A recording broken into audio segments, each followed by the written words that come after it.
जबलपुर, मझौली और आसपास के गेहूं खरीदी केंद्रों पर अव्यवस्थाओं से किसान परेशान हैं। अधिकारियों की मनमानी खुलेआम चल रही है, जो कि किसानों के लिए मुसीबत बन गई है। भुगतान समय पर नहीं हो रहा है। ग्रेडर द्वारा सरकारी नियमों को ताक पर रखकर मनमानी का कार्य चल रहा है, जिससे किसान परेशान हैं।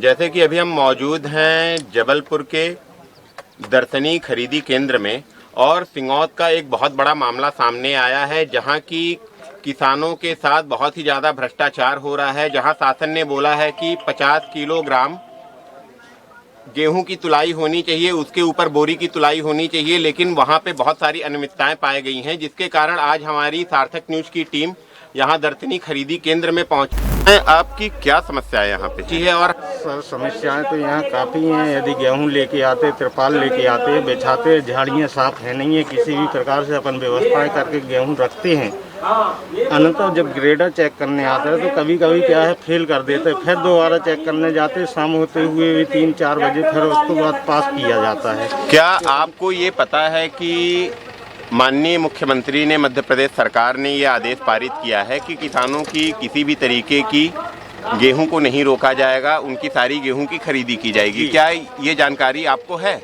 जी हाँ। उसके बाद ग्रेडर द्वारा फेल करने पे आपने कभी उनसे बोला नहीं कि आप क्यों फेल कर रहे हैं? ये शासन के निर्देश हैं। जी, उनको बोला सर, तो फिर उसके बाद बोले अभी थोड़ा सा धूप लग जाए, कहीं नमी है, कहीं ये है, इस प्रकार से। इस साल तो ये वैसे भी गेहूं इतनी लेट कटाई हुई है कि हार्वेस्टर न आने के कारण कम से कम महीने से 15 दिन बाद लेट कटाई हुई है सर। गेहूं इतना सूख चुका है कि कुछ खेतों में गिर गया। कोरोना वायरस है, इसमें अपन सपोर्ट चाहते हैं सर, उन लोगों का भी सपोर्ट चाहते हैं कि थोड़ा सा यहाँ पर देखभाल करें, समय से किसानों का भी काम करे, तो समय से अपना किसान घर चला जाए, अपना काम कराकर घर चला जाए। आपके साथ और भी किसान है क्या अभी जो बहुत देर से परेशान हो रहे हैं? अब 2-4 किसान, 4-6 किसान और थे, तो वो घर चले गए हैं सर। ये कौन सा केंद्र है और यहाँ पे गेहूं खरीदी के लिए जो शासन द्वारा दिशा निर्देश दिए गए हैं, उसके तहत क्या क्या यहाँ पे कार्य किए जा रहे हैं किसानों के लिए? यहाँ जी अपने से घाट सिमरिया के अंतर्गत यहाँ खरीदी की जा रही है। ओपन कैप दर्शनी के नाम से दर्शनी में हो रही है, और शासन के निर्देशानुसार जो भी नियम है यहाँ पालन किए जा रहे हैं, और शासन की जो व्यवस्था है उसके अनुसार कार्य किया जा रहा है यहाँ पर। तो शासन ने जो व्यवस्थाएं बनाई हैं, जो दिशा निर्देश दिए हैं, उसके तहत एक बोरी में कितनी गेहूं की तुलाई हो रही है? एक बोरी में यहाँ पर हो रही 50-400। 50-400 बोरियां दो तरीके की हैं, एक जूट की बोरी, एक प्लास्टिक की बोरी। तो दोनों बोरियों में किस तरीके की तुलाई की जा रही है? उसमें 50-800 की बोरी में तुलाई की जाएगी जूट बोरी, और प्लास्टिक की बोरी में 50-400। और यहाँ खरीदी कराने में आप लोगों को क्या समस्याएं आ रही हैं और किसानों को क्या समस्याएं आ रही हैं? कुछ समस्याएं आ रही हैं क्या कि शासन प्रशासन की तरफ से आपको सहायता नहीं मिल पा रही है? कुछ ऐसी समस्याएं आ रही हैं क्या आपके पास? शासन की तरफ से तो समस्याएं अभी उतनी ज़्यादा नहीं हैं, फिर भी समस्याएं आ रही हैं कि जो ऊपर का परिधान पिछली धान खरीदी में जो हुआ था, उसका भी अभी प्रासंगिक वगैरह बैग किसी प्रकार का नहीं मिला। तो उसके लिए यदि मिल जाए तो और अच्छी सुविधाएं कम से कम होंगी। जिस तरीके से देखा जाए कि आज आपके केंद्र में तुलाई होनी चाहिए, लेकिन आज आपके केंद्र में तुलाई बंद है, तो तुलाई बंद होने का कारण क्या है? तुलाई बंद होने का कारण कि कल नाइट में पानी गिरा 3 बार। पानी के कारण जो ग्राउंड में गेहूं पड़ा हुआ है उसमें मॉइस्चरिंग आ गया है, तो उसको सूखने के बाद ही तुलाई।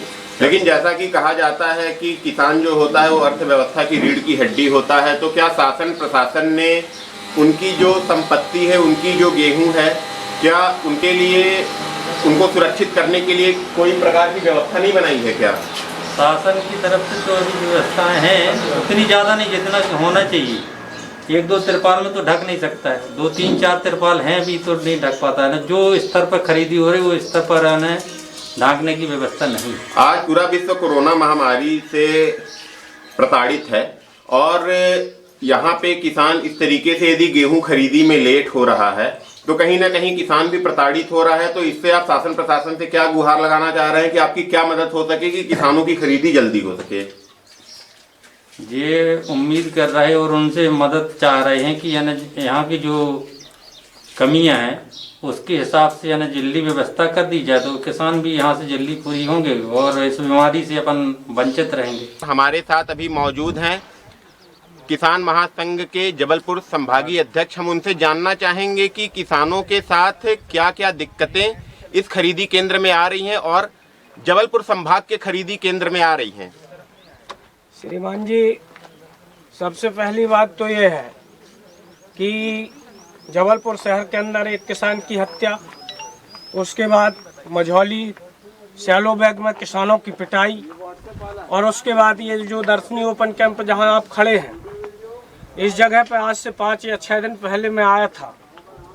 तो मैं चुपचाप घूम रहा था, ग्रेटर गेहूं चेक कर रहा था। ग्रेटर ने जितने ढेर चेक किए मेरे सामने, सारे ढेरों को उसने फेल कर दिया, जबकि उसमें कई ढेर ऐसे थे जो पहले से ही छन चुके थे, जिनमें कुछ भी नहीं था, और उससे खराब गेहूं पास हो जाता है, ये मुझे ज्ञान है क्योंकि मैं भी किसान हूँ। लेकिन ग्रेटर ने मेरे सामने पूरे ढेरों को फेल किया। उसके बाद जो वहाँ पर एक वो लगा हुआ है टेंट, जहाँ बैठे हुए हैं अधिकारी आरआई वगैरह पटवारी वगैरह, उनसे जाकर के जब मैंने बातचीत किया तो उन्होंने कहा, उनका कहना था कि अभी तो तहसीलदार मैडम गई यहाँ से। तो मेरा कहना था कि लाल बत्ती दिखाने से किसान की समस्या हल नहीं होगी। किसान रो रहा है, ट्रैक्टर में गेहूं लोड करके ओपन कैंप से घर ले जाने की तैयारी में खड़ा है और उसका गेहूं साफ है, वो तुल क्यों नहीं रहा है। उसी बात को लेकर के काफ़ी लंबी बहस हुई। आरआई साहब ने मुझे कुछ अपशब्द भी बोले, इनकी मैं व्याख्या आपकी न्यूज में नहीं करना चाहता। उन्होंने बहुत गंदा शब्द बोला है, उसकी भी वीडियो है। लेकिन जब मैं यहाँ पर भी खरीदी प्रभारी जो रामबरन साहू जी हैं, उनको मैं ले जा करके दिखाया कि भाई देखो ये सारे गेहूं फेल कर दिए गए हैं, तब उन्होंने ग्रेटर को फोन लगाया उसी ढेर पर खड़े होकर के, और ग्रेटर से बोला कि ये गेहूं पास है, इसको तुमने कैसे फेल किया है, तुम लौट के आओ, इस गेहूं को दोबारा चेक करो, और नहीं आते हो तो जहां पर खड़े हो वहीं रजिस्टर निकाल करके और तुम इस गेहूं को पास लिखो। किसान का नाम बताया, रमखिरिया गाँव का था, नाम पता है बड़े, उसका नाम लिखाया रजिस्टर में, वो गेहूं पास हुआ। उसके साथ और जो अन्य ढेर फेल किए गए थे छने वाले, वो सारे ढेर पास हुए और दूसरे दिन तुलाई हुई। मैं ये जानना चाहता हूँ शासन से और प्रशासन के अधिकारियों से कि पहले किसान की हत्या, फिर तहसील में 20 किसानों को लाठी से पीटा जाता है, ओपन कैंप में छना हुआ गेहूं फेल किया जाता है ग्रेटर के द्वारा, और जब मेरी लड़ाई हुई तो फिर पास किया गया, दूसरे दिन उसकी तुलाई हुई। ये है क्या? सरकार के क्या नियम है, क्या वादे हैं? और मुख्यमंत्री श्री शिवराज सिंह चौहान जी भोपाल में बैठ करके बोलते हैं कि इस बार हमने दुगनी सोसाइटियां खोल दिया है। 3 दिन से 4 दिन में एक किसान हमारा गेहूं तुलाकर वापस लौट रहा है। 3000 रुपया, 2500 से कम उसका भाड़ा नहीं लगता, और एक दिन का हल्टिंग चार्ज 1000 रुपया लगता है किसान का। मैं ये पूछना चाहता हूँ माननीय मुख्यमंत्री जी से कि जब किसान 25 से 50 बोरा के अंदर जिस किसान का गेहूं है और उस किसान का ट्रैक्टर 5 दिन सैलो बैग में खड़ा रहेगा, तो मुझे ऐसा लगता है कि 6000 रुपया एक ट्राली गेहूं तुलवाने में उसको खर्च पड़ रहा है किसान को आज मझौली सैलो बैग में। तो उसका जो गेहूं है आधा रास्ते में खत्म हो रहा है किसान का। ये किसान के साथ बहुत बड़ा अत्याचार है कि किसानों को बहुत तकलीफ है। आज उनके बच्चे भूखे सो रहे हैं, उनके पास में सब्जी खरीदने के लिए, तेल नमक खरीदने के लिए पैसा नहीं है। जुलाई से किसान ने पैसा लगाया और आज तक उसका न धान का पैसा मिला न गेहूं का पैसा मिला। 6 दिन में एक ट्रैक्टर माल उसका तुलता है, 6000 किराया होता है। आप सब लोग इस बात को जानते हैं कि हल्टिंग चार्ज 1000 से कम नहीं लगता ड्राइवर और ट्रैक्टर। जिस प्रकार से अभी आप बता रहे हैं कि किसान के बच्चे भूख से तड़प रहे हैं, अभी एक छोटी सी घटना हुई, और उस घटना को हम छोटा भी नहीं बोल सकते हैं, बहुत बड़ी घटना हुई, क्योंकि किसान एक अर्थव्यवस्था की रीढ़ की हड्डी होता है। और मुर्रई गांव के किसानों की बर्बरता पूर्वक मारपीट गई तहसीलदार के साथ, और ये वही तहसीलदार हैं जो 2 साल पहले कॉल गर्ल के साथ शराब के नशे में रंगरैलियां मनाते हुए पाए गए। और पहले दिन किसानों ने ये आरोप लगाया कि तहसीलदार शराब के नशे में थे, और अगले दिन जांच में तहसीलदार को क्लीन चिट मिल जाता है। इसके पीछे आपको क्या लगता है कि क्या राजनीति हो सकती है? इसमें बहुत बड़ी राजनीति है, या किसान कहीं ना कहीं प्रशासन और शासन के सामने दब रहे हैं? इसमें राजनीति ये है भाई साहब कि किसान जब पिटा तब सबको नजर आया कि किसान पिटा, लेकिन जब किसान आगे बढ़ा, रात में 2 बजे रिपोर्ट दर्ज कराई थाने में जाकर के, तब मैंने सुना है कि टीआई साहब ने उनको बिस्कुट खिलाई और पानी पिलाया। अगर किसान पिटा नहीं होता तो कोई तहसीलदार के नीचे काम करने वाला टीआई बिस्कुट और पानी नहीं पिलाता। पिलाता क्या? नहीं पिलाता। बिस्कुट और पानी पिलाने की जब किसान बात कर रहे हैं कि टीआई ने हमको बिस्कुट खिलाई और पानी पिलाया, प्यार से बिठाला, और उसके बाद जब लोगों का आक्रोश बढ़ा, मामला तूल पकड़ने लगा, तो यहाँ के जो बीजेपी के नेता हैं, जिनकी सत्ता है, सरकार है, और जो पावरफुल यहाँ के विधायक अजय बिश्नोई हैं, दबंग लीडर माने जाते हैं मध्य प्रदेश के भाजपा के, कुछ दिन के बाद वो कैबिनेट में मंत्री भी बन सकते हैं। बधाई देता हूं उनको, जल्दी मंत्री बने, क्योंकि जितने जल्दी वो मंत्री बनेंगे उतना ज्यादा किसान पिटेगा इस क्षेत्र का, ये तय है। क्योंकि मुझे पता चला है कि विधायक जी के लोग पिटे हैं, वो बीजेपी के कार्यकर्ता हैं किसान, और जब तक ये किसान पार्टियों से बंधा रहेगा तब तक ये पिटेगा। और इनके जो बड़े रहनुमा नेता हैं, विधायक जैसे लोग, वो आकर के तहसीलदार से माफी मंगवा देंगे और मामला खत्म हो जाएगा। मैं कहता हूं संतोष राय, जबलपुर संभाग का अध्यक्ष भारतीय किसान यूनियन का, कि किसान भाइयों अपने पैरों में ताकत लाओ, सीने का हौसला बुलंद करो। हमारे जिला अध्यक्ष माननीय एडवोकेट रमेश पटेल, जिला महासचिव सुनील जैन जी, और हम और हमारे पूरे किसान यूनियन के साथी और किसान भाई मिलकर के इस लड़ाई को लड़ने के लिए हम लोग तैयार हैं, न्याय लेने के लिए तैयार हैं। और मुझे ये मालूम है, मैं जब भी अनूप श्रीवास्तव तहसीलदार मझौली से मुलाकात करने गया, जब जब उनके चैम्बर में किसी न किसी माफिया के साथ मीटिंग करते मैंने उनको देखा है। और ये बात भी सच है कि वो रेत बिकवाते हैं, वो रेत निकलवाते हैं। जो किसानों ने आरोप लगाया वो झूठा नहीं है, वो सच है। बहुत बुरी तरह लिप्त है और बहुत बड़े गुंडे के रूप में वो काम करते हैं अनूप श्रीवास्तव जी।